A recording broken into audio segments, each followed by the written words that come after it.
पंजाब और इस्लामाबाद में shopping malls हुकूमतें खोल रही थीं। सिंध के साथ तासुब नहीं होना चाहिए, हमारी पूरे पाकिस्तान पर नजर है। सिंध हुकूमत के फैसलों में बड़ा तजाद है, आंख कान और मुंह बंद नहीं कर सकते, सुप्रीम कोर्ट के रिमार्क्स।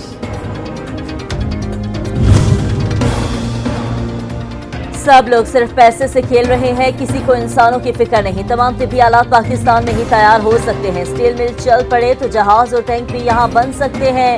चीफ जस्टिस के कोरोना अज खुद नोटिस की समाअत के दौरान रिमार्क्स।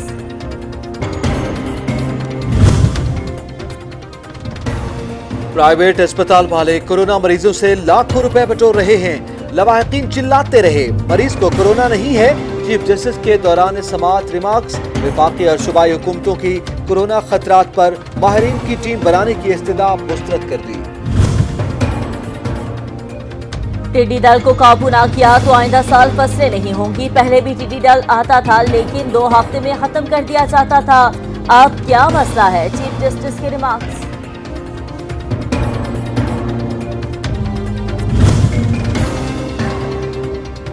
सुप्रीम कोर्ट ने मोनाल रेस्टोरेंट का तौसी हिस्सा गिराने का हुक्म दे दिया। मोनाल रेस्टोरेंट की जानिब से दरख्त भी काटे गए।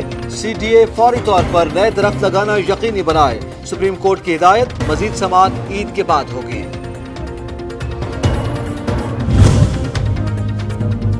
गैर कानूनी भर्ती रेफरेंस में सिंध हाई कोर्ट ने साबिक वजीर आजम शाहिद हाकान अब्बासी और अरशद मिर्जा की पूरी जमानत मंजूर कर ली।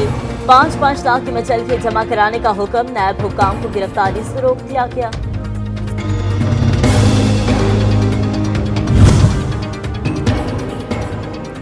चेयरमैन नैब ने 3 इन्वेस्टिगेशंस और 3 इंक्वायरीज की मंजूरी दे दी। साबिक वफाकी वजीर housing and works Akram Khan Durrani और वजारत खारजा के अफसरान के खिलाफ रेफरेंस कायम किए जाएंगे।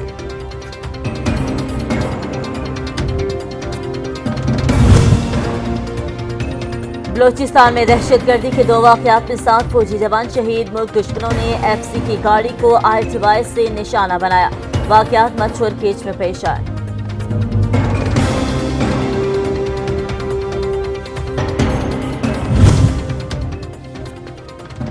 हुकूमती अहकामात के बावजूद दूसरे रोज भी पब्लिक ट्रांसपोर्ट न चल सकी। ईद मनाने आबाई इलाकों को जाने वाले मुसाफिर शदीद परेशानी से दो चार। माफिया SOPs पर अमल दरामद करवाने से साफ इनकारी।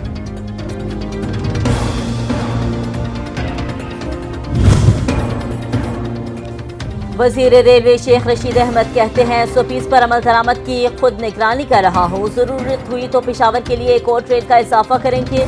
ट्रेनों में 60% सवारियां लेकर जा रहे हैं।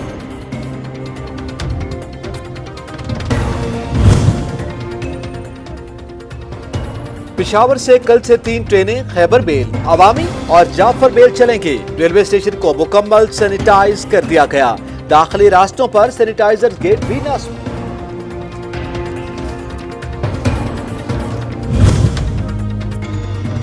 सिंध असेंबली का 20 मई को होने वाला इजलास 3 जून को सुबह 11 बजे होगा। नोटिफिकेशन जारी।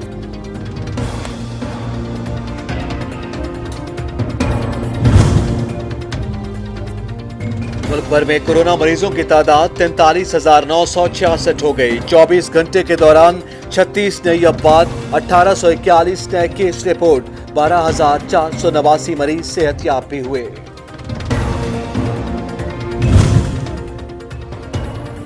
मुल्क भर में महंगाई का शोर। शहरी मनमाने निर्ख पर अशिया खरीदने पर मजबूर। इंतजामिया और प्राइस कंट्रोल कमेटियां कीमतों पर अमल कराने में नाकाम। सब्जी, फल, गोश्त, दालें, आटा, चावल, चीनी की कीमतों में आवाम को चकरा कर रख दिया।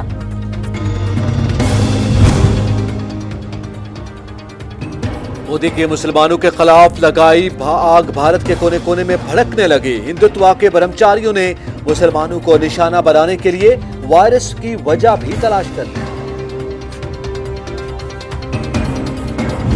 छोटे मीटिंगों में भी तहसील स्तर पे जाने लगे, तब तक ये बातें खूब होने लग गई कि हमारे देश का जो बंटवारा किया है वो मुसलमानों ने किया है, ये आक्रांता है, आक्रमणकारी है। गले में मालाएं पहनाई गई, भगवा पट्टियां बांधी गई, तिलक लगाए गए और हम बिल्कुल आत्म बलिदानी फिदायनी दस्ते की तरह बन गए थे। हम गाना गा रहे थे उस वक्त, राम जी के नाम पे जो मर जाएंगे दुनिया में अपना नाम अमर कर जाएंगे। मोदी हुकूमत के नफरत अंगेज नजरियात से अपने भी बेजार। RSS के साबिक दलित रहनुमा ने हिंदू तंग नजरी का पोल खोल दिया।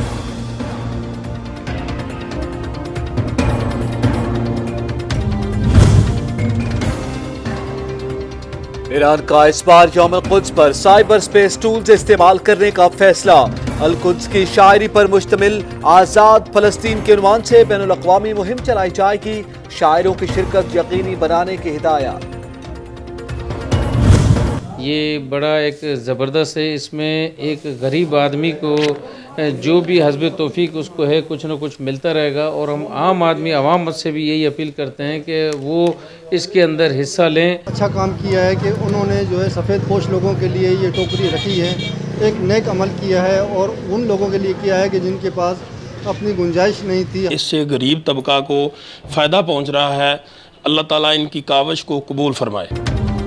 और नेकी की टोकरी सच टीवी की काविश मुस्तहिक अफराद की खामोशी से मदद करे। दुनिया और आखिरत कमाने के लिए नेकी की टोकरी में हिस्सा जरूर डालें।